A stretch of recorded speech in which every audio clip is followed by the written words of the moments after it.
Good afternoon, everybody. How are we? Good? Good. President Trump is saddened and outraged over the brutal murder of two Israeli embassy staff here in Washington, D.C. last night. Yaron Lashinsky and Sarah Milgram were a beautiful young couple. In fact, we learned that Yaron was planning to propose to Sarah next week in Jerusalem. Yaron's father, Daniel, spoke about the young couple's devotion for one another this morning. He said, "They were in love, one for the other. The embassy told us they were like a star couple at the embassy. I never expected something like this. He had his whole life before him." These words, especially every parent knows, are heart-wrenching. The evil of anti-Semitism must be eradicated from our society. I spoke to the Attorney General this morning. The Department of Justice will be prosecuting the perpetrator responsible for this to the fullest extent of the law. Hatred has no place in the United States of America under President Donald Trump. Everyone here at the White House is praying for the victims' friends and families during this unimaginable time. Now for some scheduling announcements. On Saturday morning, President Trump will deliver the commencement address at the United States Military Academy at West Point. On Monday, to commemorate Memorial Day, the President will visit Arlington National Cemetery and participate in a wreath-laying ceremony. The President will further honor our military next month on June 14th when he hosts the 250th anniversary of the United States Army with a grand military parade celebration right here in our nation's capital. President Trump will be joined by veterans, active duty troops, wounded warriors, Gold Star families, and patriotic Americans from across the country to celebrate our heroes who have kept us safe. Tickets for the parade and the celebration are available through the America 250 Commission's event registration portal. It will be a truly historic and special day for our country. After the parade, President Trump will travel to the G7 summit in Canada from June 15th through the 17th. We will be sending an additional logistics information out after the briefing. Last night, Republicans in the House passed the One Big Beautiful Bill Act, the most significant piece of legislation in years. There were a lot of good faith negotiations in the Republican conference leading up to the final passage, but as always, President Trump came in at the end to bring all sides together and get this deal done. This One Big Beautiful Bill will implement President Trump's Make America Great Again agenda by delivering the largest tax cut in American history for middle-class families, the working class, and small businesses. The One Big Beautiful Bill fulfills President Trump's promises of no tax on tips, which was applauded today by the CEO of Uber, no tax on overtime, a Made in America auto tax break, Trump savings accounts for newborn babies, and substantial tax cuts for our amazing seniors' Social Security benefits. One Big Beautiful Bill will permanently secure the border by delivering the largest border security investment in history, funding at least 1 million annual removals of illegal aliens to carry out the largest deportation campaign ever, finishing the Trump border wall, and giving pay raises and bonuses for our incredible ICE and Border Patrol agents. The One Big Beautiful Bill protects the Medicaid program and its benefits for the most vulnerable Americans that the program was designed for by kicking off 1.4 million illegal aliens from receiving benefits and implementing common sense work requirements for able-bodied Americans. The One Big Beautiful Bill also helps get our fiscal house in order by carrying out the largest deficit reduction in nearly 30 years with $1.6 trillion in mandatory savings. Every single Democrat in the House of Representatives who voted against all of these common sense and massively popular policies. The Democrat Party has never been more radical and out of touch with the needs of the American people. The One Big Beautiful Bill is the final missing piece toward ushering the golden age of America. The Senate should pass this as quickly as possible and send it to President Trump's desk for a final signature. After today's briefing, President Trump will hold a Make America Healthy Again event alongside Secretary Kennedy and several other cabinet secretaries to unveil the Maha Commission report. President Trump wants every child in America to grow up and to live a long and healthy life. That's why he's working alongside Secretary Kennedy to end the chronic disease epidemic to keep our children healthy, safe, and disease-free. The Maha Commission report is a historic assessment the first of its kind by any presidential administration, of current evidence and research about the health crisis affecting America's children. This report is a review of pre-existing research to comprehensively assess what we understand about our health problems and what we don't understand, and how we can find those answers. All of the findings will be based on the gold standard of science. And I think I speak for all MAHA moms across the country when I say we look forward to the president's event and remarks later this afternoon.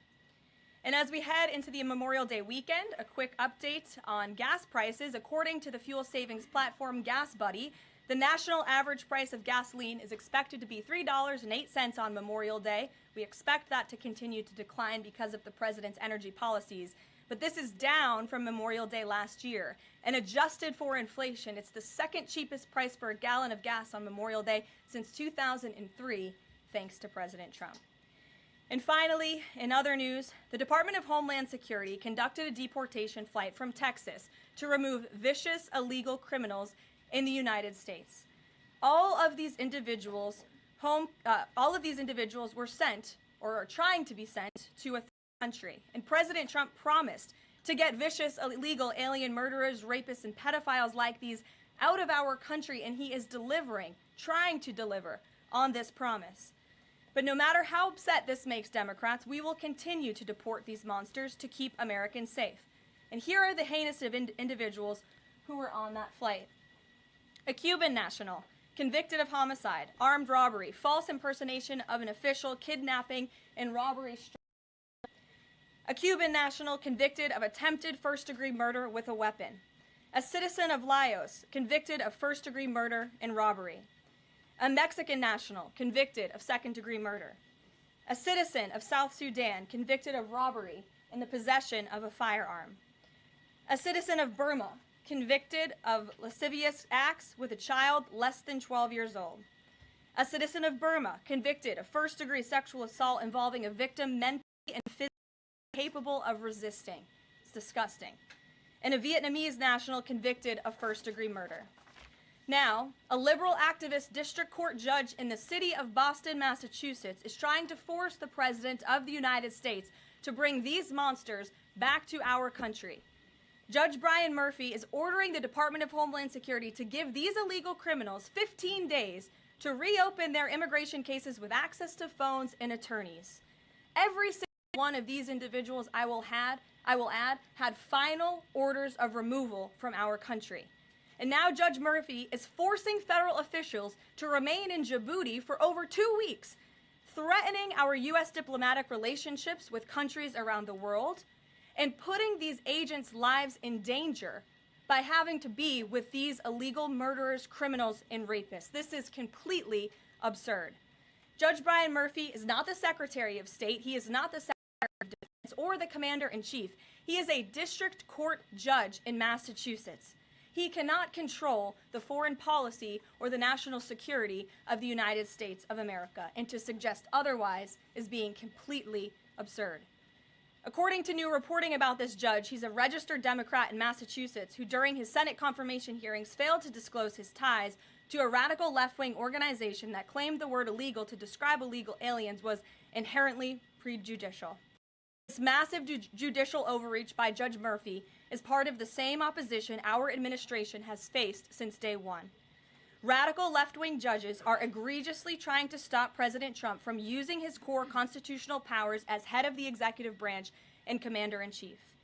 These judicial activists want to unilaterally stop President Trump from deporting foreign terrorists and keeping the American people safe. Nearly 80 million Americans re-elected this president to deport illegal criminals from our homeland. And polling consistently shows that 90% of Americans want illegal alien criminals, especially those with final orders of removal from our country, who have chosen to continue to stay here illegally. Americans want these people sent home. We hope the Supreme Court will continue to rein this in as soon as possible to restore proper constitutional order in our country. We'll take some questions. And here in our new media seat today, we have Jillian Michaels. She's a renowned personal health expert. I know all of you know her. I certainly do, watching fitness videos growing up. And a media powerhouse who continues to expand her reach with her podcast, Keeping It Real. Jillian, I know you're here today for the Make America Healthy Again event. We're proud to welcome you to the White House. Thanks for being in the briefing. Why don't you go ahead? Thank you for having me. As a Maha mom yourself, how do you interpret the significance of this report in terms of delivering measurable health improvements for Americans and their kids, and what specific actions does the administration plan to take in response to it? Sure. Well, thank you for the question. And again, thank you very much for being here. I would like to emphasize, we held a call earlier today with Secretary Kennedy, Secretary Rollins, Administrator Zeldin, and other officials at Health and Human Services to talk about the gravity of this report. When the president took office, he promised to make this country healthy again. And the president signed an executive order directing this commission. And now, less than 100 days later, the commission is delivering this report. Another promise made and another promise kept. And the report identifies 4 major factors that are contributing to the rise in childhood chronic disease. Again, this is the first time the federal government has really recognized in a single report that we have a problem in our country. Our children are getting sicker, not healthier. This is not just a crisis, a health crisis, but it poses national security implications as well. And this administration is focused on ensuring we understand why. To the report, as you will all hear from the president later, our number 1, poor diet, a robust discussion about ultra-processed food that are dominating our children's diets, environmental chemical exposure, plastics and other chemicals that are unfortunately a part of our daily American life. It talks about the lack of physical activity and chronic stress, and how technology-driven lifestyles are contributing to the decline of our children's physical and mental health. And then lastly, the report touches on the over-medicalization that's taking place in our American society, nowhere else in the world, but just right here in the United States of America. And the report directs the entire administration to understand why these issues are happening and what public policy can the administration implement to ensure that we are fostering a more healthy country for our children. So I'll leave it at that and let the president and his team speak more about this historic report later. But this should be good news for everyone. I don't care what your politics are. We should all agree that we want our children healthy and safe, and we want our food supply to be healthy and safe. We have the best farmers and ranchers in the world right here in the United States of America, and we have the best workers in the world. We have the best people in the world, but unfortunately we have a health crisis that's been plaguing us for too long, and this report speaks to the heart of it. You're welcome. Thanks for being here. Garrett, go ahead. Karoline, you guys are very proud of your record on transparency. I have 2 transparency-related questions for you. Sure. On the president's dinner tonight, will the White House commit a list of the attendees public so people can see who's paying for that kind of access to the president? Well, as you know, Garrett, this question has been raised with the president. I have also addressed the dinner tonight. The president is attending it in his personal time. It is not a White House dinner. It's not taking place here at the White House, but certainly I can raise that question and try to get you an answer for it. Okay, and on the Qatari aircraft, the Air Force has said they're going to classify all the information about the work that has to get done to bring it up to snuff to be Air Force One. Previous Air Force One contracts, including the one that the president entered into in 2018, are public. That's available knowledge. Will the White House commit to releasing who's doing that work and the cost of that work? I understand that some elements might be classified about specific systems, but will you commit to releasing that basic information so people can see ultimately what this costs? Well, Garrett, as you know, that's a question for the Department of Defense and the United States Air Force, who is accepting this jet as part of their fleet. Declassify anything he wants. Well, you'll have to ask the Department of Defense and the United States Air Force, who is accepting this jet as part of its fleet. Peter. The president can declassify anything that he wants. Has he looked to see if there are any records here that would contradict what we've been told about Joe Biden's decline?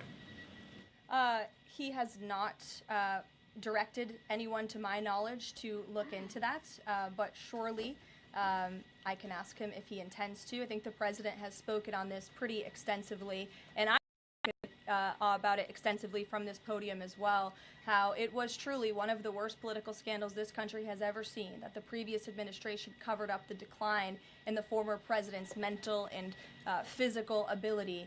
And it's now all coming out, but the American people knew the truth, and that's one of the many reasons why President Trump won the election on November 5th. And President Trump says that he basically thinks unelected Biden staffers concealed his decline so that they could use the levers of power for their own personal gain. Well, Look, that's not just the president thinking that, Peter. There's a new book out. I don't know if any of you have heard about it. Again, a little bit too late because the American people knew the truth on this from the very beginning. And there were reporters in this room, including some from your network, Peter, I'll give you a little bit of credit here, who have said that clearly Joe Biden's staffers were engaging in this cover-up. So this is common sense. This isn't the president making it up. These are facts that are now finally being revealed. Right, and I'm not saying the president's making it up, but he specifically talks about auto pen. He thinks that staffers were using this auto pen. Mm-hmm. Is there some kind of like a badge that you have to swipe to use an auto pen? Is there a record of that? I can tell you here at this White House, the president signs any document that has legal implications. The president signs every executive order. He signs every proclamation. He signs pretty much every document that is needed for the president's signature, with the exception of maybe some letters to children. From what we have heard and seen, that was not in the previous administration, and the president is raising good questions that are worth looking into. And as for Maha, I'm going to take a sip of water, if that's okay with you guys. Go ahead. Thanks, Caroline. Back to the presidential gala tonight.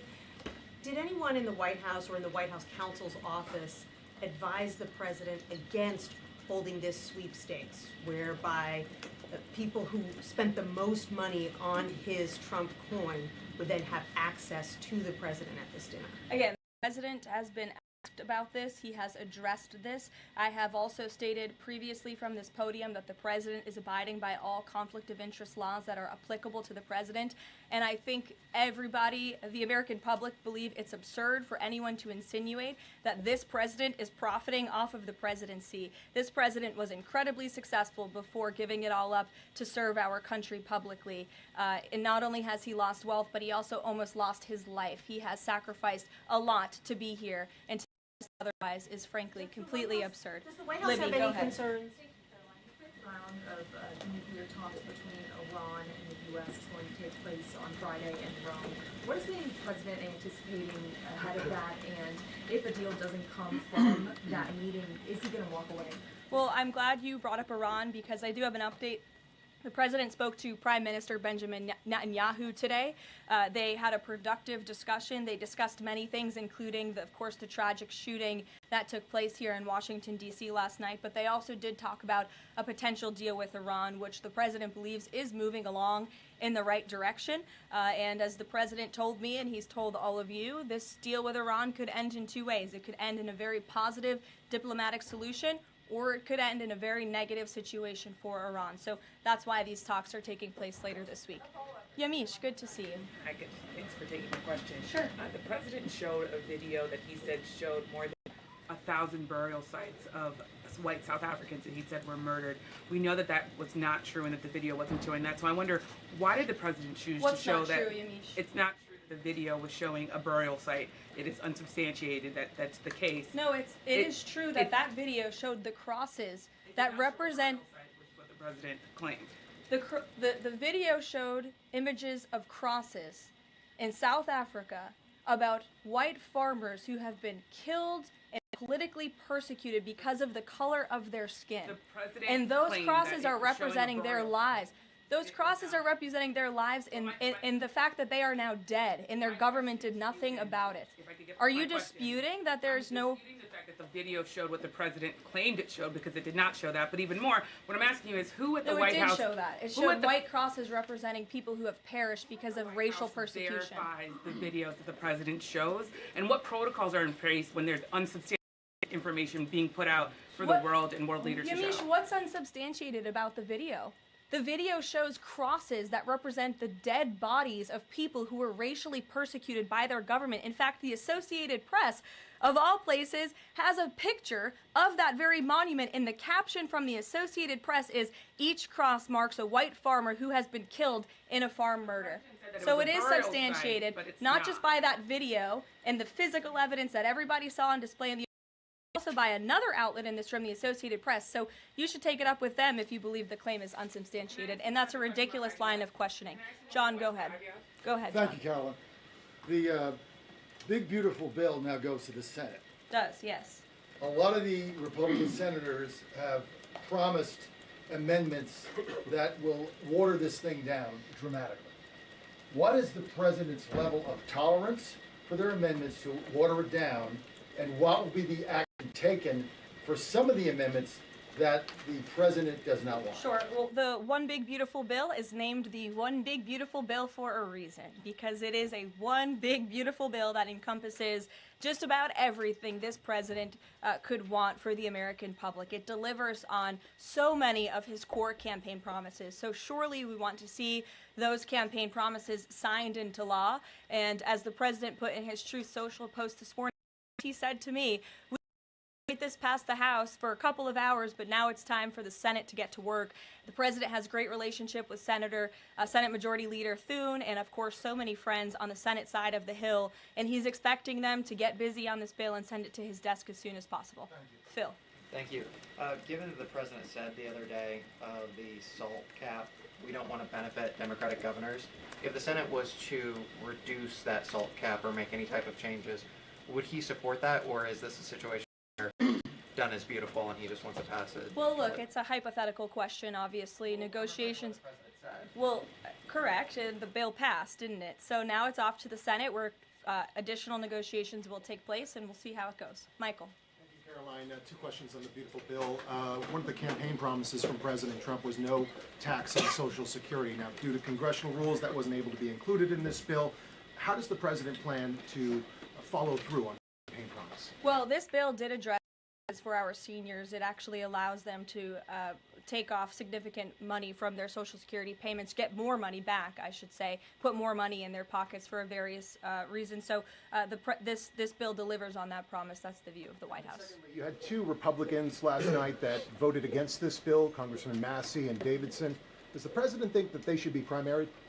I believe he does, and I don't think he likes to see grandstanders in Congress. What's the alternative? I would ask those members of Congress. Did they want to see a tax hike? Did they want to see our country go bankrupt? That's the alternative by them trying to vote no. And the president believes the Republican Party needs to be unified, and the vast majority of Republicans clearly are and are listening to the president. They are trusting in President Trump, as they should, because there's a reason he's sitting in this Oval Office. It's because he's the unequivocal leader of the Republican Party. Not just a president for Republicans, but all Americans. The president's approval rating is at an all-time high right now, and it's because he knows how to deliver. Republicans like Thomas Massey and others should take note. Stephen. Thank you, Caroline. Building on the question about Social Security, the bill includes the president's promises to address taxes on tips and overtime. Could you say his feelings about the income cap? Is he satisfied where that landed? And also on a different matter, could you comment on the investigation that the Justice Department has into Andrew Cuomo? As for the first question, the president is clearly satisfied where the bill landed because passed. Again, now it has to go to the Senate, so changes could certainly be made. As for your second question, I would defer you to the Department of Justice. Christian. Yeah, thanks, Caroline. Can you explain the decision to totally shake up FEMA leadership just a week before hurricane season? You'd have to ask the Department of Homeland Security in terms of leadership, but certainly the administration, and I know the National Security Council here at the White House is monitoring storms and natural disasters happening across the country at all times. Briefed on those, the administration is briefed on those, and Secretary Noem is leading that effort for sure. Switching gears, Caroline. Yeah, just following up on Warren Davidson, I wanted to read you his quote that he posted online. While I love many things in the bill, promising someone else will cut spending in the future does not cut spending. Deficits do matter, and this bill grows them. Why should that get a Republican primary? This bill saves $1.6 trillion for the American taxpayer. It saves more than any bill that has ever passed Capitol Hill has. In fact, by double. The next bill saved $800 billion. This bill saves $1.6 trillion. So this is a very good bill for the American people, the American taxpayer. And I believe, as an outlet put it with a headline this morning, it might have been Politico actually, they wrote that the American people are going to be flush with cash when this thing is signed into law. And that's a good thing for American taxpayers. Sure, go ahead. Caroline, what is the president doing to win Senate passage by July 4th? And does that include work to eliminate carried interest and make business? Where is he on those issues? Well, look, this bill literally just passed the House of Representatives, so now our team is suiting up for discussions with the Senate side of Capitol Hill. The president again said this morning he hopes to see this bill at his desk as soon as possible, and he'll be engaged in the process to get it through the Senate, just like he was to get it through the House of Representatives. What kind of assurances did he give the Freedom Caucus members to kind of ensure that this would get through last night? Was changes to Fannie Mae and Freddie Mac part of that equation, changes administrative greatly to Medicaid as well? Well, I was in that meeting yesterday with the president and House Freedom Caucus, and he told them how he wants to be a cheerleader for them, a cheerleader for the Republican Party, and for the country. And Republicans faced a pivotal moment yesterday. They could have voted to bankrupt the country and increase taxes by $4 trillion, or they could vote for this one big, beautiful bill which cuts taxes and saves American taxpayers money. And he put that proposition before them, and clearly they heeded the call because the bill passed last night. Sure. Caroline, so on the Or this morning, rather. Every day is going into the next. Go ahead. The Netanyahu call. Just curious, did the president raise the flow of aid into Gaza? Is he happy with where that situation is right now? Not to my knowledge, but I can certainly go back and check. And then, did you have any reaction to the Supreme Court's ruling about the religious charter school today, as well as Justice Coney Barrett's decision to recuse herself? We'll get you an answer on that case specifically. Sure. You mentioned the president has a good relationship with Leader Thune. Has he talked to him specifically about the plan to get this through the Senate? Does he plan, or is he going to reach out to Republicans who have voiced concerns? Not to my knowledge has he spoken to Leader Thune this morning. He very well could have. I just wasn't briefed on that call. We can go back and check for you. The president did speak to Prime Minister Netanyahu this morning. He also had a call with President Sheinbaum this morning. He was receiving his intelligence briefing. He's been very busy all morning. But again, he certainly intends to remain active and engaged in these negotiations with the United States Senate to get this bill done. And just following up on tonight, you mentioned this is not a White House dinner, but the president is always the president, and the Trump family is making money off of this. So can you just explain, how is this not the president using the office to enrich himself? All of the president's assets are in a blind trust, which is managed by his children, and I would argue one of the many reasons that the American people reelected this president back to this office is because he was a very successful businessman before giving it up to publicly serve our country. Reagan. Thanks, Caroline. Last week, the president told Brett Baer that he trusts his people, but thinks that the official narrative on his assassination attempts are, quote, a little bit odd. FBI Deputy Director Dan Bongino said days later that there's no conspiracy to find, and as he put it, quote, the there that you're looking for is not there. My question is the president personally satisfied with the investigations into the attempts on his life? And does he agree with Deputy FBI Director, or does he think there's more to it? Well, in the lead up to your question, you answered your own question with the president's own words, and I'll leave it at that. Sure, go ahead, Haley. Thank you, Caroline. Haley, go ahead. Oh, thanks. I wanted to follow up on his call with Prime Minister Netanyahu and his effort to deal with Iran. Does he feel like he has the Prime Minister's support in this effort at this point, or did the Prime Minister raise concerns to him in this conversation? I will get further into the private discussion between the president and the prime minister, but surely they have a good relationship, one that's built on transparency and trust. And the president has made it very clear to not just Prime Minister Netanyahu, but also the world, that he wants to see a deal with Iran struck, if one can be struck. He does not want to have to take the latter option, the more severe and negative option. He wants to see a deal. The president is a deal maker, and he believes strongly in diplomacy, and he's made that clear to the prime minister, but also to all of you and, frankly, the rest of the world. Mary. Two questions, one on the terror attack last night and then another on the big beautiful bill. Do you or President Trump have a message to politicians like Ilhan Omar, who only this morning explicitly avoided condemning this act of terror? It's despicable. And frankly, we have seen a rise in anti-Semitic protests, of pro-Hamas protests, of terrorist sympathizers. We saw them on our college campuses, and we've seen the Democrat Party turn a blind eye and in some cases actually embrace such anti-Semitic illegal behavior. And that's why this administration has done more than any administration in history to crack down on anti-Semitism. As you know, in January, when the president took office, he signed a new executive order to combat anti-Semitism. He created a commission focused on doing just that. The Justice Department announced their task force as well. The Secretary of State, Marco Rubio, has revoked thousands of student visas from campuses.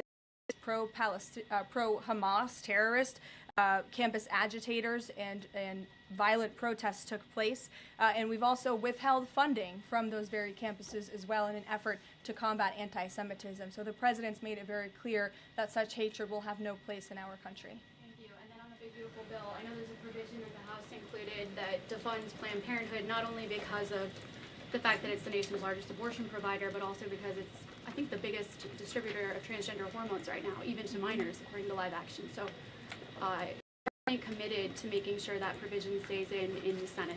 The president has maintained a very clear commitment to ensuring that this administration and the American people's tax dollars are not funding any institution. That includes hospital systems that are funding the chemical castration and mutilation of children. We're not going to tolerate taxpayer dollars going to such efforts.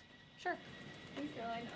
You mentioned at the top of the briefing that the migrants were to be sent to a third country. I was just wondering, could you share any more on, which countries the administration has struck these agreements with, and what that agreement with South Sudan specifically looks like? Well, first of all, I won't litigate foreign policy from the podium, but what I will reiterate is the absurdity of this ruling from a district court judge in Boston who is just creating new immigration laws out of thin air. This administration, let me be very clear, because there have been a lot of fake headlines about this deportation flight over the last 2 years. This administration has complied with all court orders. And the individuals whose names I just revealed and whose criminal histories I just spoke of that are on this flight, every single one of them had a final order of removal from our country. In fact, one of these violent illegal criminals had a final order of removal given to him in 1999. It's 2 years after I was born. This individual, this criminal, has been living in our country for an entire generation. And now we have a district court judge who is trying to tell the president and the Secretary of State and the Secretary of Homeland Security that an illegal criminal murderer who's been hiding in the shadows in our country for nearly 30 years cannot be deported from United States soil. That not only is undermining our entire immigration system, but it is also undermining our diplomatic negotiations with countries around the world. How are countries on this earth supposed to trust the United States government and these good diplomatic negotiations when these countries accept these repatriation flights? How are they supposed to trust us if we have radical district court judges who are going to say, no, you can't do that? And now these illegal criminal murderers and rapists have to sit in Djibouti with our ICE agents who now have to sit there for more than 2 weeks without the proper resources. This judge is not only undermining our immigration system, undermining our foreign policy and our national security, but this judge is undermining the safety of the ICE agents who are putting their lives on the line to remove this list of illegal criminal terrorists. It's truly despicable what's happening in our court system, and the president and this administration hope that the Supreme Court will do what it needs to do to rein in these liberal activist judges. And the Supreme Court has already said it is well within the president's purview to dictate foreign policy, and a radical district court judge should not be getting in the way of that. We'll see you all later at the Maha event. Thank you.